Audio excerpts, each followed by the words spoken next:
गरीब मायका। मोहिनी के 3 बेटे थे। पति खूब अच्छा कमाता और बड़े घर के ऐश सब था मोहिनी के जीवन में। लेकिन एक चीज जो नहीं थी वो थी सुकून। मेरी बहन और मेरा भाई दोनों गरीब, लेकिन मैं मेरे पास तो नोट की बरसात है।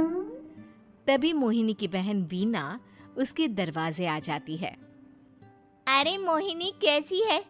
मेरे घर में ना सिलेंडर खत्म हो गया है। तेरे पास तो इतने पैसे हैं, भरवा देना मेरा सिलेंडर। पैसे जैसे ही आ जाएंगे मैं दे दूंगी। तभी मोहिनी का पति राकेश आ जाता है। क्या है वीना, ये अपने घर की परेशानी हम लोगों के घर ना गाया करो। तुम्हारी बहन को तुम लोगों पर तरस आ जाता है और वो पैसे देने लग जाती है। मुझे ये बिल्कुल पसंद नहीं है। ओ जीजा जी, नहीं, मैं तो वो बस अच्छा, मैं चलती हूँ। वीना वहां से चली जाती है। उसके जाने के बाद अच्छा किया जो आपने सुना दिया। अरे न जाने क्या सोचकर मेरे घर आ जाती है कि जैसे यहाँ तो भंडारा भरा है। अरे कितना तो दे दिया।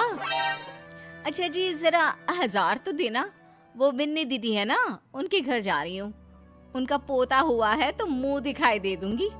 हाँ, उन लोगों के आगे तो शो ऑफ किया करो। वो खुद को बड़ा अमीर शो करते हैं ना, दिखा दे कि तू भी किसी से कम नहीं है। हाँ जी, इसी के लिए तो जा रही हूँ। मोहिनी तैयार होकर अपनी बुआ की बेटी के घर जाती है, जहाँ उसके पोते का कार्यक्रम चल रहा होता है। वहाँ वीना भी आई होती है। अरे वीना, क्या जरूरत थी यहाँ आने की? तेरे घर पर गैस नहीं है तो वो भरा लेती। क्या करूं मोहिनी, बुआ को बुरा लग जाता नहीं जाती तो। वैसे मेरे पास एक जोड़ा बच्चे का कपड़ा रखा था, वही अपनी चांदी के पायल के साथ देने जा रही हूँ। घर पर गैस थी नहीं, सोचा परिवार यहीं खाना खा लेगा, बाकी सुबह का सुबह देखा जाएगा। मोहिनी को बहन पर दया आ जाती है। वो पर्स से 1000 रुपए निकाल कर दे देती है। ले वीना, लेकिन पैसे वापस कर देना, तेरे जीजाजी हिसाब लेते हैं। मोहिनी भी क्या करती, गरीबी में बहन का सहारा ही उसके जीवन जीने का आधार था। फिर एक रोज, सुनिए, भाई के घर बेटी हुई है, मुझे माँ के पास जाना होगा। अरे उस घर में ना कूलर है ना एसी, कैसे रहोगी तुम? हाँ, वही सोच रही हूँ कि अकेली जाऊं, बच्चों को साथ ना ले जाऊं। चली जाओ, लेकिन ये जो तुम अपने गरीब परिवार से मिलने चली जाती हो ना, मुझे बिल्कुल अच्छा नहीं लगता। पता नहीं मैं भी कैसे मैनेज करती हूँ, लेकिन क्या करूँ। मोहिनी भाई भाभी के घर आती है। मोहिनी, कैसे आना हुआ? तू यहाँ हम लोगों के घर रह लेगी या फिर किसी होटल में रहेगी? क्या हो गया है माँ? मोहिनी को क्यों ऐसे बोल रहे हैं आप? अरे तू नहीं जानती अपनी ननद को, पैसे वाली है ना, तो ऐड कुछ ज्यादा ही है। मोहिनी को माँ की बात का बुरा नहीं लगता है, क्योंकि उसे पता ही नहीं चलता कि माँ उसे जली कटी सुना रही है। वो भाभी की बच्ची के साथ लेन देन करती है और वहाँ से चली जाती है। उसके जाने के बाद, माँ, क्यों आप मोहिनी को इतनी सारी बातें सुनाती हो? भाई का बेटा बोल पड़ता है। माँ, क्योंकि दादी जानती है कि बुआ के अंदर घमंड है।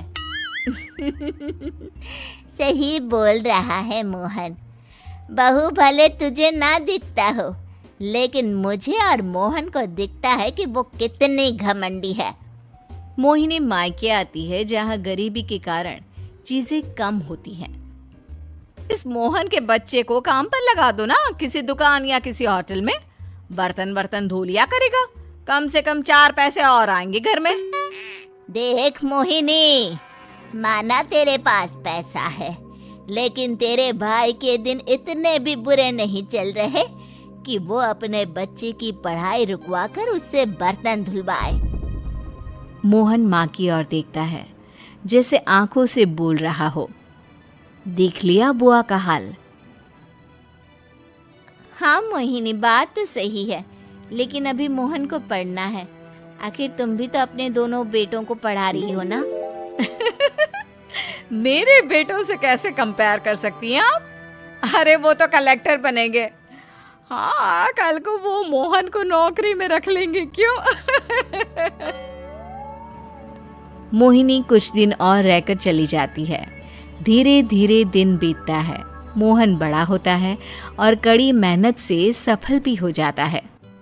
मोहिनी, माँ के जाने के बाद तो तुमने भाई भाभी के घर जाना छोड़ ही दिया, क्यों?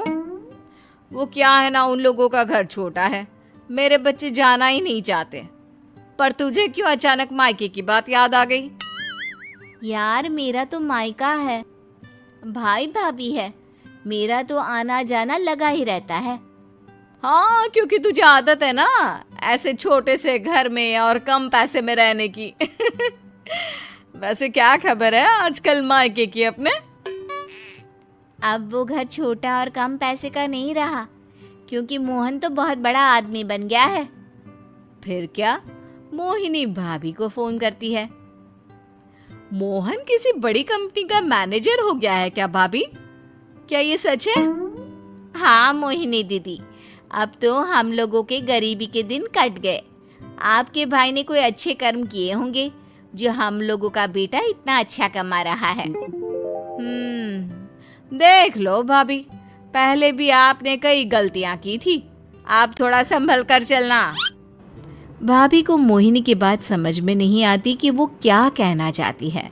फिर एक दिन बीना मोहिनी से कहती है, मोहिनी, हमारा भतीजा मोहन अच्छा कमा रहा है, क्यों ना मैं अपने बेटे की नौकरी के लिए उससे बात करूं?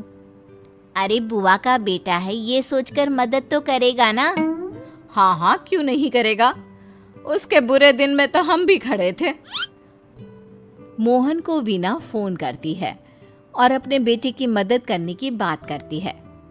हाँ हाँ बुआ, क्यों नहीं, आप सिद्धार्थ को भेज दें, मैं अपनी ही कंपनी में उसकी नौकरी करवा देता हूँ। दिन बीतते हैं। अब वीना के हालात भी अच्छे हो जाते हैं।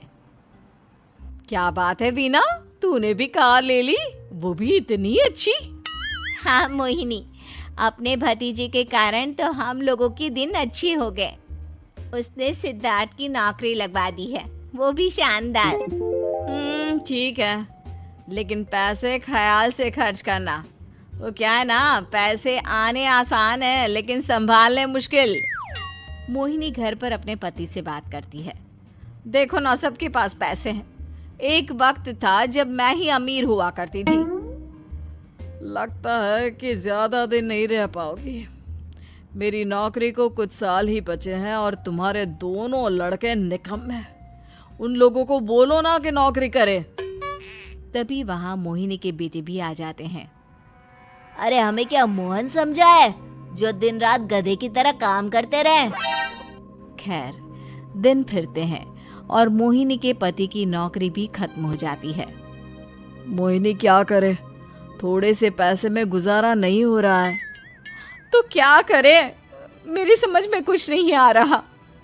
मोहन को बोलो ना कि वो इन दोनों के लिए नौकरी देखे, जैसे सिद्धार्थ के लिए नौकरी देखी है।